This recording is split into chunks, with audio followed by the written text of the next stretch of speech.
History of demon slayers. इस video में हम दो ट्विन ब्रदर्स के बारे में बात करेंगे, जिसमें से एक दुनिया का सबसे स्ट्रॉन्गेस्ट स्वॉर्ड्समैन बना तो दूसरा सबसे स्ट्रॉन्गेस्ट डीमन। लेकिन ऐसा क्या हुआ कि एक भाई डीमन बना तो दूसरा उन्हीं डीमंस को मारने वाला डीमन स्लेयर। वेल, इस स्टोरी पे हम बहुत ही डीपली बात करेंगे, सो बिना टाइम वेस्ट किए लेट्स बिगिन।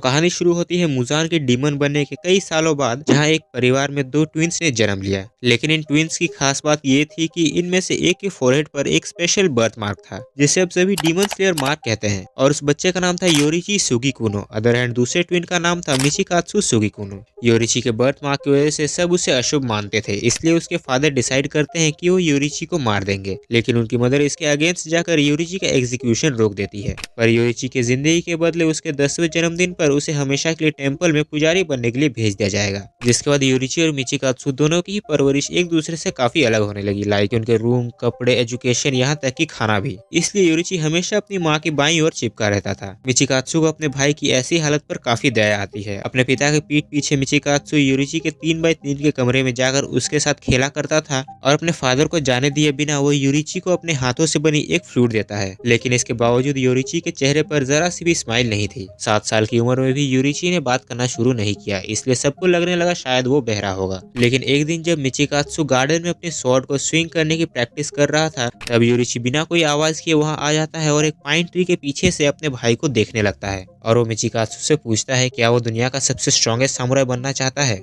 तब योरिची के मुंह से पहली बार कुछ सुन के मिचिकात्सु काफी सरप्राइज होता है और उसका वुडन स्वॉर्ड उसके हाथों से छूट जाता है। जिसके बाद मिचिकात्सु को रियलाइज होता है कि योरिची भी एक सामुराई बनना चाहता है। लेकिन योरिची का फ्यूचर पहले से ही डिसाइडेड था। जल्दी ही वो 10 साल का हो जाएगा और उसे टेंपल में मॉन्क बनने के लिए भेज दिया जाएगा। पर शायद योरिची को इस बारे में कुछ पता ही नहीं था और वो पहली बार था जब योरिची के फेस पर स्माइल आती है। लेकिन मिचिकात्सु को पूरा यकीन था कि जो लड़का अपनी माँ के पल्लू से हमेशा चिपका रहता है, वो अपनी लाइफ को रिस्क में डालकर सामुराई कभी नहीं बन सकता। अगले दिन जब मिचिकात्सु ट्रेनिंग कर रहा था, तब योरिची दोबारा वहां आता है तो मिचिकात्सु का इंस्ट्रक्टर उसे भी एक बैम्बू स्वॉर्ड देता है और वो उसे स्वॉर्ड चलाने के कुछ बेसिक इंस्ट्रक्शंस देता है। जिसके बाद वो ट्रेनर योरिची को उस पर अटैक करने कहता है। योरिची तुरंत उस पर अटैक करता है और सिर्फ 2 ही बार में उस ट्रेनर को नॉक कर देता है। मिचिकात्सु जब ये देखता है तो वो काफी सरप्राइज हो जाता है, क्योंकि जिस इंसान के खिलाफ आज तक वो एक भी पॉइंट नहीं कर पाया, योरिची ने पहली ही कोशिश में उस बंदे को काफी डैमेज कर दिया। वो भी तब जब उसे स्वॉर्ड्स की कोई नॉलेज ही नहीं थी। योरिची इसके बाद फिर कभी ट्रेनिंग के लिए नहीं गया। लेकिन मिचिकात्सु को ये जानना था कि योरिची ने आखिर ये किया कैसे, तो योरिची उसे कुछ इंस्ट्रक्शन देता है, लाइक अटैक करने से पहले एक डीप ब्रेथ लेना, साथ ही अपने मसल कॉन्ट्रैक्शन और ब्लड फ्लो पर भी ध्यान देना, एक्सेट्रा एक्सेट्रा। मिचिकात्सु को इसमें थोड़ा टाइम लगा, लेकिन वो समझ गया कि योरिची बचपन से ट्रांसपेरेंट वर्ल्ड को एक्सेस कर सकता था और ये सब उसके डीमन स्लेयर मार्क की वजह से था, जो उससे दूसरे लोगों के कंपेयर में काफी एक्स्ट्राऑर्डिनरी एबिलिटीज देता था। मिचिकात्सु सोचने लगता है कि वो स्ट्रॉन्ग बनने के लिए चाहे कितनी ही मेहनत क्यों ना कर ले, वो योरिची जैसे चाइल्ड प्रोडिजी से आगे नहीं निकल सकता। वो चाहता था कि टैलेंट उसी को मिले जिसको उसकी जरूरत हो, क्योंकि योरिची इतना जीनियस होने के बावजूद उसे इन चीजों से कोई फर्क ही नहीं पड़ता। स्वॉर्ड्स उसके लिए बच्चों के खिलौने से ज्यादा और कुछ भी नहीं थे। मिचिकात्सु के फादर को जब योरिची के बारे में पता चलता है तो वो योरिची को अपना सक्सेसर बनाने का डिसाइड करते हैं और 3 साल बाद मिचिकात्सु को योरिची के बदले टेंपल भेजने की बात करते हैं। एक रात जब मिचिकात्सु इन चीजों के बारे में सोच रहा था, तभी वहाँ योरिची आकर उससे कहता है कि अब उनकी माँ इस दुनिया में नहीं रही, जो सुन के मिचिकात्सु को काफी धक्का लगता है। योरिची कहता है वो आज रात ही टेंपल के लिए निकल जाएगा, वो बस मिचिकात्सु को आखिरी बार गुड बाय कहने आया था, जो सुन के मिचिकात्सु शॉक हो जाता है। आगे योरिची मिचिकात्सु की फ्लूट को निकाल के कहता है कि वो इस फ्लूट को हमेशा संभाल के रखेगा, ये उसका ट्रेजर है जो उसे उसके बड़े भाई ने दिया था। मिचिकात्सु सोच में पड़ जाता है कि एक फ्लूट किसी का ट्रेजर कैसे हो सकता है, जिसके की नोट्स भी बिगड़े हुए हो। लेकिन योरिची उस फ्लूट को एक कपड़े में लपेटता है और अपने भाई को गुड बाय बोल के वहां से चला जाता है। अगले दिन जब उसके फादर योरिची को टेंपल से वापस लाने जाते हैं तो उन्हें पता चलता है कि योरिची तो वहां गया ही नहीं। एक दिन जब मिचिकात्सु अपनी मदर की डायरी पढ़ रहा था, तब उसे अपनी मदर की बीमारी के बारे में पता चलता है कि सालों से उनकी बॉडी के लेफ्ट साइड में दर्द रहता था, जिससे उन्हें चलने में भी काफी प्रॉब्लम होती थी। तभी मिचिकात्सु को रियलाइज होता है कि योरिची इसलिए अपनी मदर के साथ चिपका रहता था ताकि वो उन्हें सपोर्ट कर सके। मिचिकात्सु योरिची के जीनियसनेस से इतना जेलस और गुस्सा हो जाता है कि उसकी नाक से खून निकलने लगता है। लेकिन अब उसे योरिची की चिंता करने की कोई जरूरत नहीं, क्योंकि वो हमेशा के लिए घर छोड़ के जा चुका है।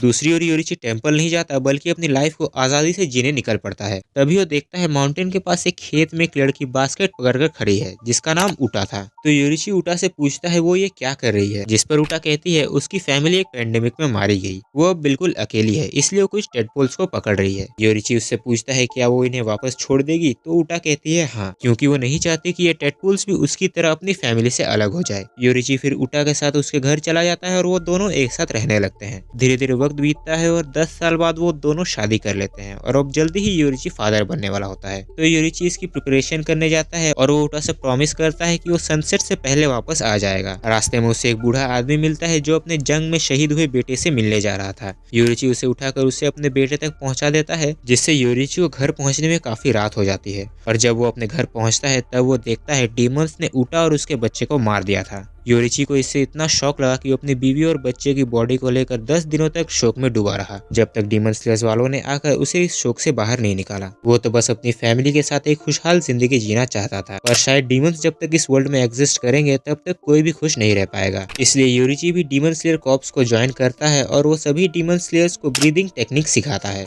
जिसकी मदद से वो स्ट्रॉन्ग डीमंस को भी इजीली मार देते हैं। इसी दौरान योरिची मुजान से भी मिलता है और वो उसके 7 ब्रेन और 5 हार्ट्स को काट कर मुजान को ऑलमोस्ट मार ही देता है। लेकिन आखिर में मुजान योरिची से बचकर भाग जाता है। एक और मिशन के दौरान योरिची अपने भाई से दोबारा मिलता है, जहां मिचिकात्सु योरिची को देखकर और भी ज्यादा जेलस फील करता है। मिचिकात्सु चाहता था कि वो भी योरिची जितना स्ट्रांग बने, इसके लिए वो अपने घर परिवार सब कुछ छोड़ के वो भी डीमन स्लेयर्स को ज्वाइन करता है। मिचिकात्सु भी योरिची की तरह सन ब्रीदिंग को कॉपी करने का ट्राई करता है, लेकिन वो ऐसा नहीं कर पाता, इसलिए वो इसका डेरिवेटिव मून ब्रीदिंग मैनिफेस्ट करता है, जो कि डीमन स्लेयर में सेकंड स्ट्रॉन्गेस्ट ब्रीदिंग टेक्निक है। कुछ वक्त बाद मिचिकात्सु पर भी डीमन स्लेयर मार्क आ जाता है, लेकिन वो अब भी योरिची के पावर्स को मैच नहीं कर पाया। उसे लगा अगर वो और ट्रेनिंग करेगा तो वो योरिची को एक दिन सरपास कर सकता है, लेकिन अब मिचिकात्सु के पास बहुत ज्यादा टाइम भी नहीं था, क्योंकि जिनके भी फोरहेड पर डीमन स्लेयर मार्क अनलॉक हुआ था वो 20 से 25 साल के अंदर ही मरने लगे। इन चीजों से मिचिकात्सु को अपनी लाइफ पॉइंटलेस लगने लगी। तभी मुजान आकर मिचिकात्सु को अपर मून 1 की पोजीशन ऑफर करता है, जिससे वो सालों तक जिंदा रहकर अपनी टेक्निक को रिफाइन करके स्ट्रॉन्ग सामुराई बन सकता है। मिचिकात्सु इस ऑफर को एक्सेप्ट कर लेता है और इस तरह एक ब्रीदिंग यूजर अपर मून 1 कोकोशिबा बना। योरिची को जब ये बात पता चली तो उसे काफी बुरा लगा, जिसके बाद वो भी डीमन स्लेयर कॉर्प्स को छोड़ देता है। जब वो एक आखिरी बार उस घर में जाता है जहां वो और उटा रहते थे, तो वहां उसे तांजीरो के एंसेस्टर्स मिलते हैं। योरिची उन्हें सन ब्रीदिंग के 12 फॉर्म्स को एक डांस के फॉर्म में सिखाता है और अपनी हानाफुदा इयररिंग्स को देकर कहता है कि वो इस डांस को generation to generation pass down करे, और ये वही डांस है जिसका यूज आज तांजीरो करता है, हिनोकामी कागुरा। 60 सालों बाद योरिची कोकोशिबो से दोबारा मिलता है और योरिची अपने भाई को एक डीमन के फॉर्म में देख के काफी उदास होता है, लेकिन कोकोशिबो योरिची को देख के शॉक हो जाता है कि वो अब तक जिंदा कैसे है, क्योंकि सभी डीमन स्लेयर मार्क वाले 25 साल के अंदर ही मारे गए। लेकिन Yoriichi as a former demon slayer Kokushibo को मारने के लिए आगे बढ़ता है। योरिची का प्रेजेंस इतना हैवी था कि कोकोशिबो हिल भी नहीं पा रहा था, और इन वन शॉट योरिची कोकोशिबो का गला काट देता है। योरिची के ओल्ड एज में और सभी डीमंस में सबसे स्ट्रॉन्गेस्ट डीमन होने के बावजूद कोकोशिबो आज भी योरिची के लेवल तक नहीं पहुंच पाया। कोकोशिबो योरिची के अगले वार का इंतजार करता है, क्योंकि एक और वार और कोकोशिबो का खेल खत्म। लेकिन अगला वार कभी हुआ ही नहीं, क्योंकि योरिची नेचुरली खड़े खड़े ही ओल्ड एज से मारा गया। कोकोशिबो इससे इतना गुस्सा हो जाता है कि वो योरिची को बीच से काट देता है। इस दौरान हम देखते हैं योरिची की फ्लूट जो उसे मिचिकात्सु ने दी थी और उसकी वाइफ के कपड़े का एक टुकड़ा वो भी बीच से कट जाते हैं। इससे पता चलता है योरिची मरते दम तक अपने भाई और अपनी वाइफ से प्यार करता था।